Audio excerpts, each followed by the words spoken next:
Welcome into this weekend's MLS Best Bet Show, where we have a ton of games going down on Saturday and Sunday. We have 15 games, so all the teams are involved across August 16th and 17th. 12 of those games being on Saturday and 3 on Sunday. We have 4 teams that also have the Leagues Cup quarterfinals to look ahead to in just a few days on Wednesday. They include Miami, Orlando, LA, and Seattle. So we're going to make some bets that include those teams, but I would advise to probably look at the lineups before those games kick off to make sure that they're not resting anybody with big quarterfinal games coming up in a few days. So let's get it started. Be sure to give the video a like and subscribe to the channel if you want to see more MLS picks and bets across other leagues as well. We have the European leagues kicking off this weekend as well with the EPL and La Liga. So parlay number 1 here, we'll go to 2 different games, and we're going to talk about some of these teams that are playing in the Leagues Cup quarters. We have Orlando hosting Sporting Kansas City. All 3 of Orlando's DP scored last week against Miami in Ojeda, Muriel, and Pasalic. In fact, their 57 combined goal contributions between them are the most of any team's DPs this season. Ojeda now has a goal or an assist in 14 straight MLS games.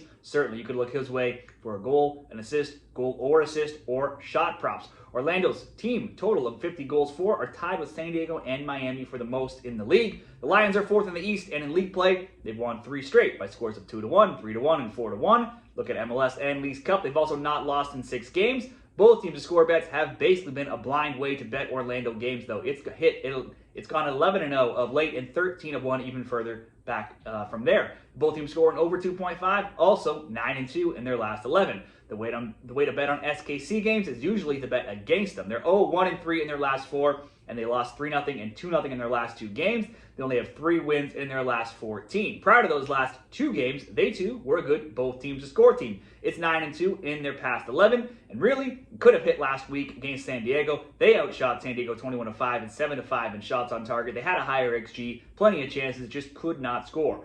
Orlando, though, haven't failed to score in any of their past 20 overall matches. Meanwhile, KC has given up the 3rd most goals against, that being 47.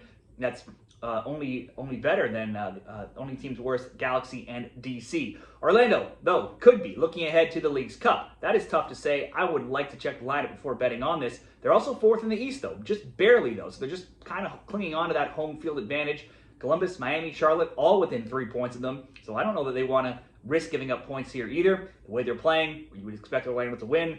They never really keep a clean sheet, so certainly both teams to score is an option, or we could just target Orlando alone, just to score over 1.5 in case it turns into a shootout and they don't win. Let's settle on Orlando over 1.5, but certainly check to make sure they play their players and not rotating ahead of Leagues Cup. And do the same thing for Miami, who also have Leagues Cup, as well as their opponents, LA.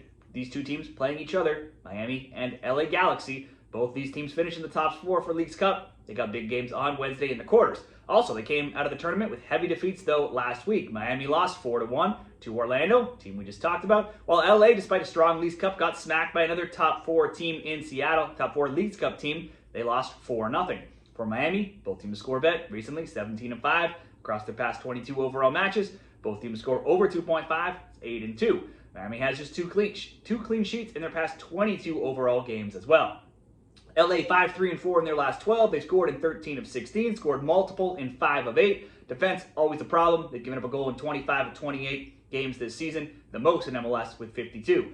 If you want to look at players, you can always look at some of their DPs. Peck has 1 or more shots on target now in 13 straight. Paintsill has a shot on target in 12 of 13. Either a winger, usually a good bet for some sort of player prop. These teams played last year, and it was only 1-1. Rosters are similar, but right now, goals have been coming fast and furious at both ends of the pitch for both of these teams. The only concern, like I said, player rotation. I assume Messi could still be out until at least maybe that Leagues Cup game. While Miami is fighting for positioning, though, in the Eastern Conference playoff picture, it's quite possible that Greg Vanney rests some players, goes all in for the Leagues Cup as their league season basically already over here. You could look at a few different options here. Both teams score over 2.5, -165. Both teams score -210. Just targeting the total over 2.5 by itself, -280. All good options for 1 leg or of a parlay possibly.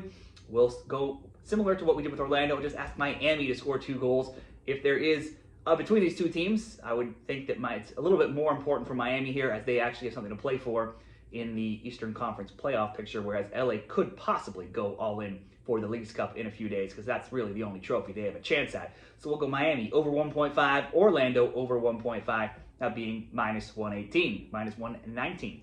And next up, Charlotte and Real Salt Lake. Neither team advanced in the League's Cup. Both only had one win. Charlotte won 1-1. They were 13th. RSL won 2-0. They were 7th. Back in MLS, though, Charlotte is rolling. If we just look at their league games, they came out of the tournament and beat Cincinnati 1-0. That gives them 5 straight wins in the league and an undefeated streak of 6. They've also scored multiple goals now in 6 of their last 7 MLS games.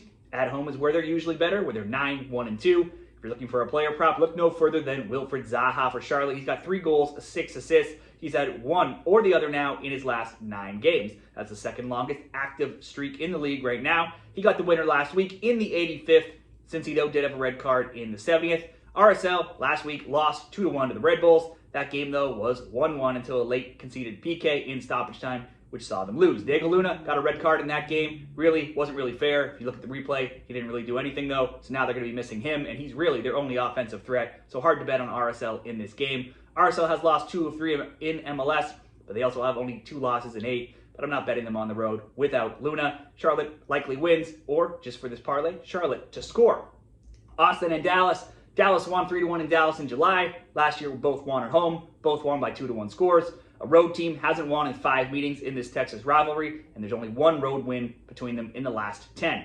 Austin hasn't lost at home since way back in early May. They drew at home last week 2-2 with Houston. They had gone up 2-0 though, coughed that up. That's the 3rd straight game where they've scored multiple goals though, in the 5th where they've not lost. It's only 2 losses in 14, but Austin does draw a lot. They have 7 draws in those 14 games.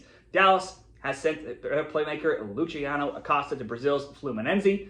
They still though got goals from Musa and Abubakar. That gave them a 2-0 win over Portland last week. Dallas, a hard team to trust. They've won 2 of 3, and they're 2-1-1-4, but they only won 3 of their last 15. They have been scoring a lot lately, though, with goals of 2, 3, 3, and 2 in their past 4. So they are scoring. They don't win very often. Austin, and also not losing very often. They do score. Maybe this is a good both teams to score bet in this Texas rivalry, or just Austin to score. Or you could also look at a draw. Austin does draw a lot. We'll go Austin to draw, with Charlotte to draw, and then we'll tie those 2 relatively simple selections into New York and Philadelphia. These teams just played on Wednesday in the U.S. Open Cup. Both scored in the first 13 minutes. Both scored between the 70th and 80th minutes, and then Philly got the winner, a 3rd, late in that game in the 89th. They get a 3-2 win and move on to the semifinals. It was a rare high-scoring game, though, between these teams.